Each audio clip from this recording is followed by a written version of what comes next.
Bonjour.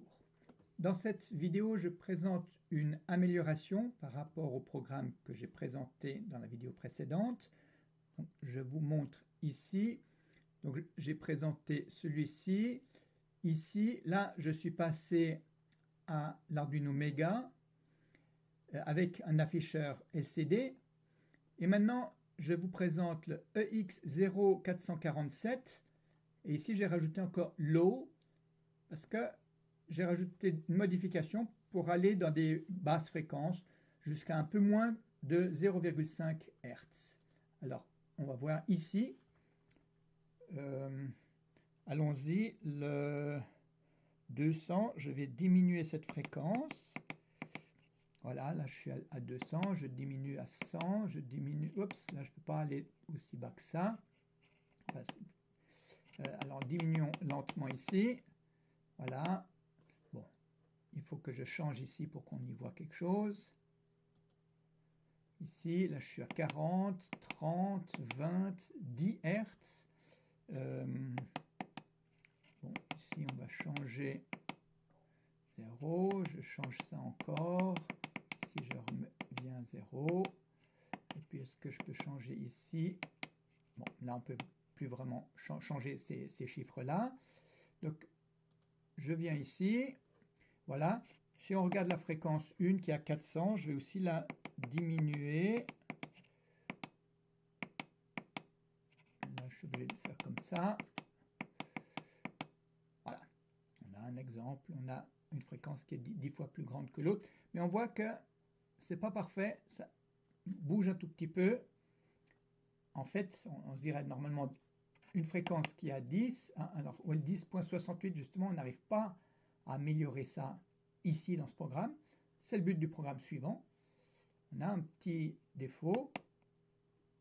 Et on a donc un signal ici quand même à assez basse fréquence qui est à 10 Hz et l'autre qui est à 40 Hz. On peut encore descendre. Hein, ici, j'ai mis 10. Je pourrais aller plus bas. Je peux descendre. Voilà. Ça, c'est l'amélioration. Donc, je vais vous présenter cette amélioration.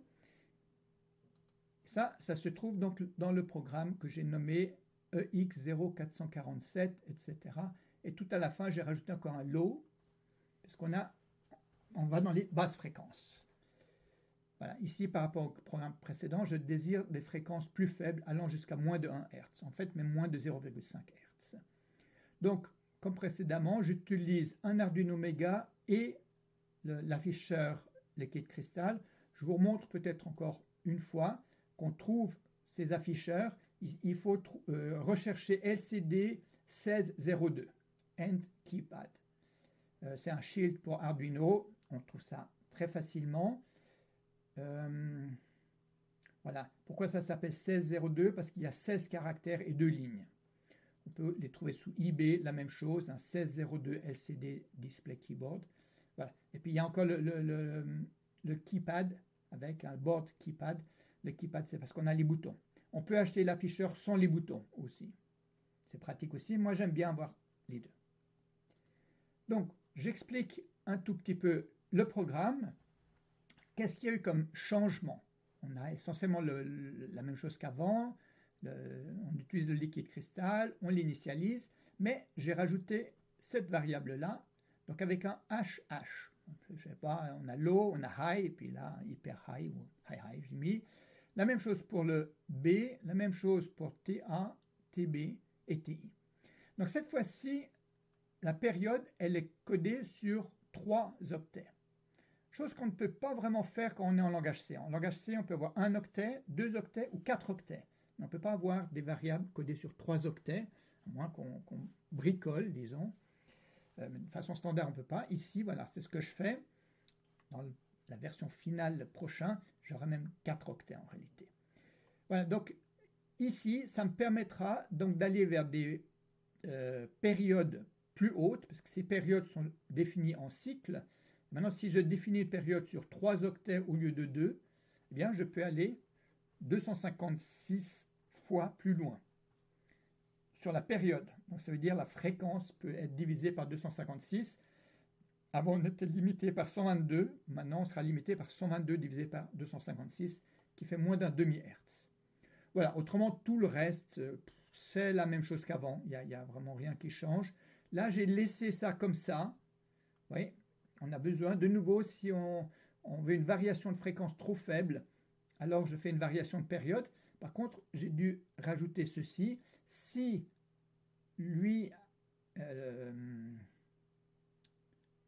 voilà, lui arrive à 255, alors on diminue. Donc ça, c'est quand on les diminue.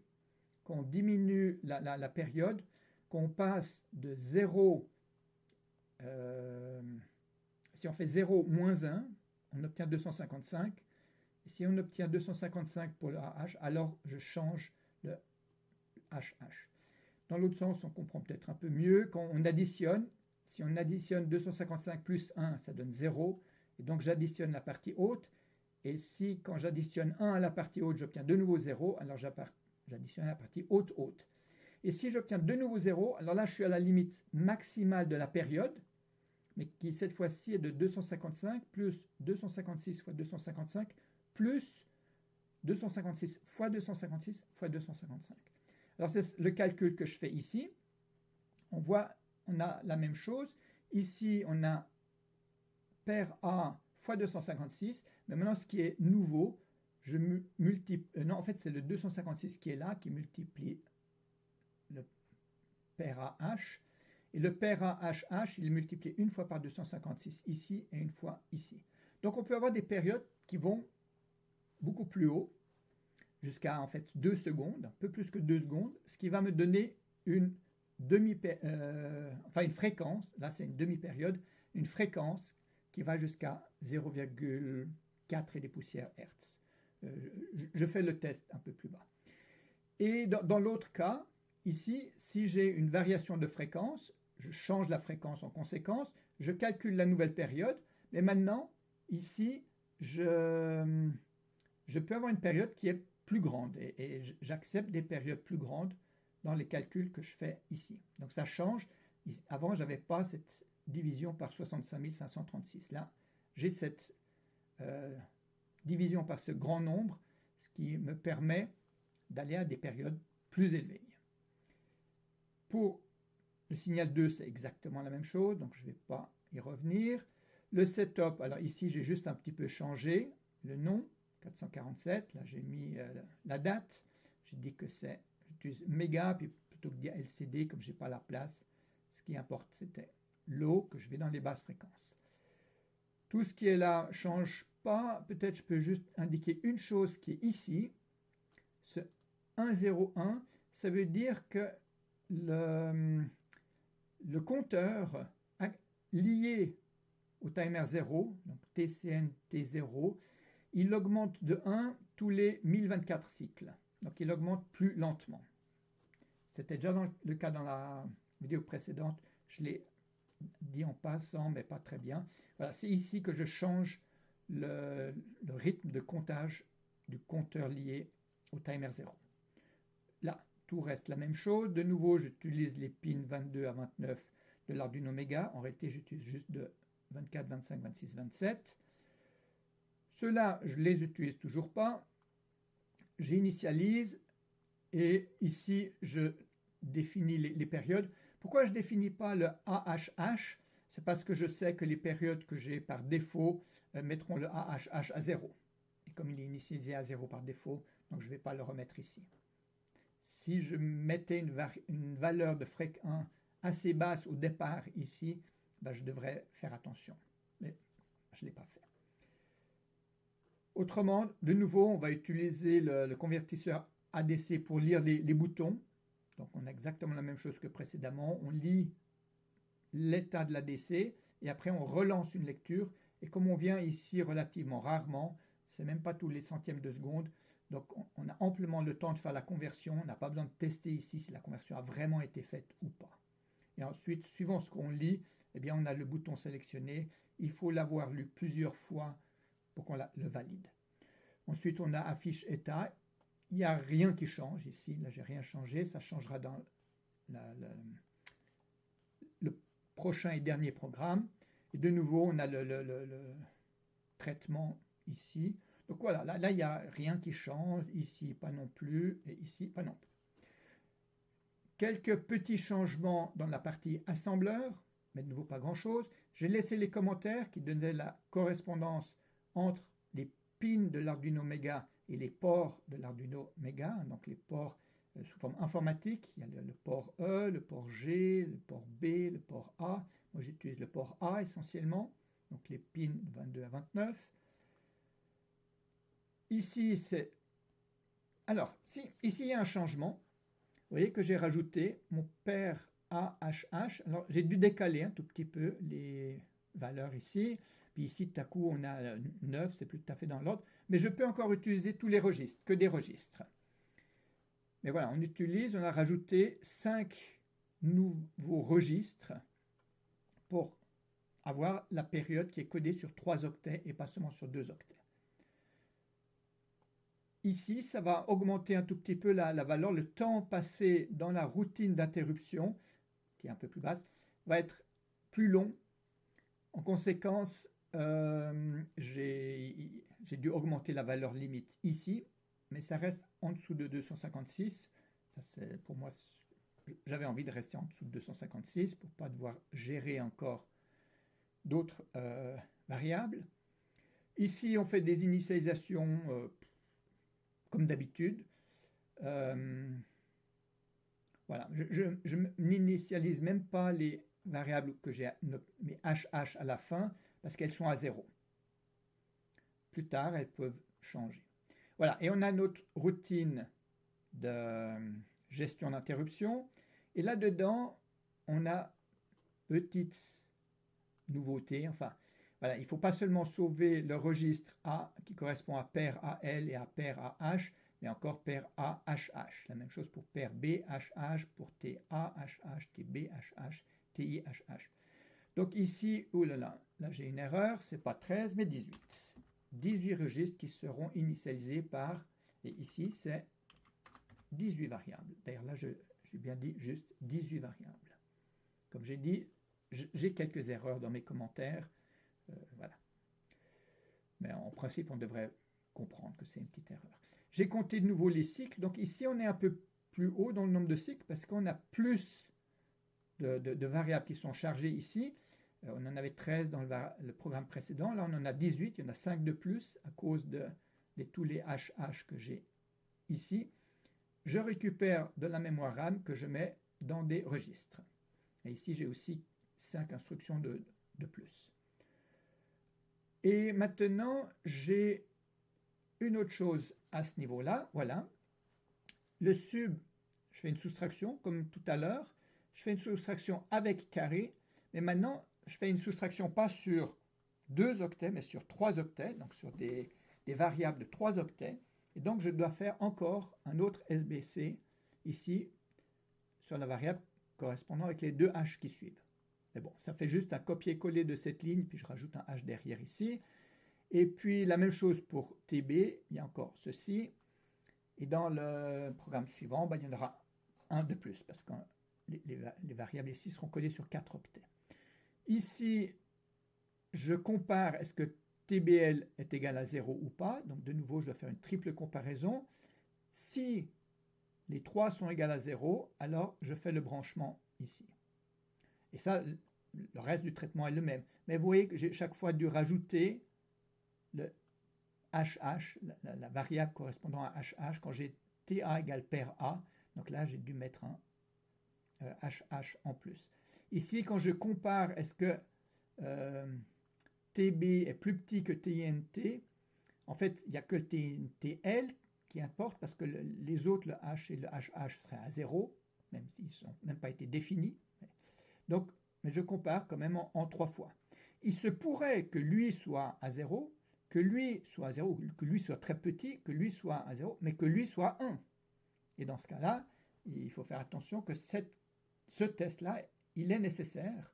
Sinon, on risquerait de rentrer dans un cas qui n'est pas le bon, parce que lui serait à 1. Ça veut dire qu'on a une longue attente avant la transition du signal B. Voilà, la même chose pour ici, pour l'addition. Donc de nouveau, l'addition, elle se fait en 3 instructions. Si on n'a qu'un seul, alors c'est en une fois. Si on en a deux, si la variable TB est codée sur un Word, c'est en 2 instructions. Ici, c'est en 3 instructions, puisqu'on est codé sur des variables de 3 octets. Après, on a tout la même chose. Si on va dans attente, alors je viens ici, donc dans attente, déjà on est au 104e cycle. Ici, on est, avant le premier out, on est au 120e cycle. Donc on est un peu plus loin, plus haut dans le nombre de cycles qui sont exécutés avant d'arriver à la transition. Donc entre l'entrée dans la routine d'interruption et la première transition, il y a 120 cycles qui doivent s'exécuter au minimum. Donc il faut tenir compte de ça. Et il n'y a rien d'autre. Après ici, c'est tout totalement standard comme je l'ai déjà fait. Ici, de nouveau, si on veut choisir le plus petit entre TA et TB, alors ça fait de nouveau 3 comparaisons. Et si TB est plus petit que TA, on saute là. Et là, on copie. Et de nouveau, en 3 instructions, on copie TA dans TI. On doit copier la partie basse, la partie haute et la partie haute-haute. Et ici, on copierait le TB dans TI. Donc ça prend un certain nombre de cycles, de nouveau, de faire tout ça. Et maintenant, ici, voilà, ça c'est la grosse nouveauté, avec quelque chose de départ aussi qui est important. Le compteur, en fait, du timer 1, il n'est que sur 2 octets, pas sur 3 octets. Donc ici, si le 3e octet, il n'est pas à 0. S'il est à 0, alors je mets interruption OK, c'est le cas, on va dire, normal. Mais s'il n'est pas à 0, qu'est-ce que je fais? Eh bien, je mets OCR1 AH et 1 AL à FF, au maximum. Ça veut dire que je vais avoir une longue attente. Et puis après, je saute à Save. Tandis que ici, je suis en cas normal. J'ai une attente tout à fait normale. Puis là, j'ai mes sauvegardes tout à fait normales. Alors, il y a encore une chose que je n'ai pas dite, que j'ai sauté au début, mais qui est liée à ça. Si le THH n'est pas à 0, alors qu'est-ce que je fais au début? Alors là, je dois retourner tout au début. Alors non, ça c'est l'initialisation. Ici, c'est les sauvegardes. Je suis obligé de faire toutes les sauvegardes. Mais c'est le test que j'ai ici. Voilà. Et là, je teste TIHH. Est-ce qu'il est à 0? Si il est à 0, on va dire que c'est le cas normal. C'est dans le cas où la fréquence est au-dessus de 122, quelque chose Hertz. Mais quand elle est plus basse, ça veut dire que la période est plus grande et lui n'est pas égal à 0. Alors qu'est-ce que je fais? Ben, je soustrais simplement 1 à THH et 1 à TBHH. Tout simplement, je soustrais et je fais un jump à la fin. Il n'y aura aucune transition. Là, on est dans un cas où il n'y a aucune transition. C'est juste qu'il faut attendre la prochaine transition de 65 536 cycles. Donc là, on saute à la fin. Mais comme on a soustrait 1 à TA et 1 à TB, puis je le soustrais que au H, en fait. C'est la partie haute, la partie TAL, TAH, bah, eux, ils restent inchangés. Je saute à la fin, je reviens vers la fin. On est où? Non, je suis trop loin. Ici. Et ici, je compare lequel est le plus petit. Et entre le plus petit des deux, eh bien, je le sauve dans TI.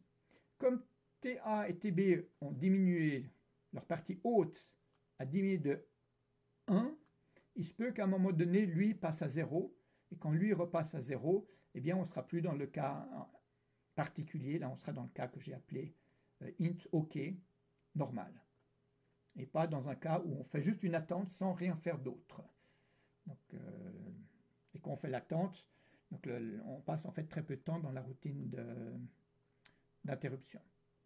Mais c'est ce qui me permet donc d'aller à des périodes plus élevées, jusqu'à 2 secondes, et donc autrement dit des fréquences beaucoup plus basses. C'est grâce à cette petite astuce d'utiliser le TIHH, et quand il est à différentes zéros, eh bien on ne fait qu'une attente sans rien faire d'autre. Voilà, donc ça marche bien. On a vu qu'on peut aller à des fréquences assez basses. Si je le montre ici, on voit que ça marche assez bien. Là, j'ai des fréquences basses. Mais je ne suis pas encore très précis. Typiquement ici, le 5, je vais essayer de voir si je peux le diminuer. Non. Ici, on voit que... Ah non, parce que là j'ai un 6, alors je vais aller voilà, au min, et je ne peux pas changer en fait cette valeur facilement. Bon, ici d'ailleurs, il ne veut pas changer, je pourrais aller ici, là je peux le changer. Mais je suis embêté dans cette partie précision de la fréquence ici, et c'est ce que j'améliore dans le programme suivant que je vous présente dans la vidéo suivante. Donc je m'arrête ici. Merci, au revoir.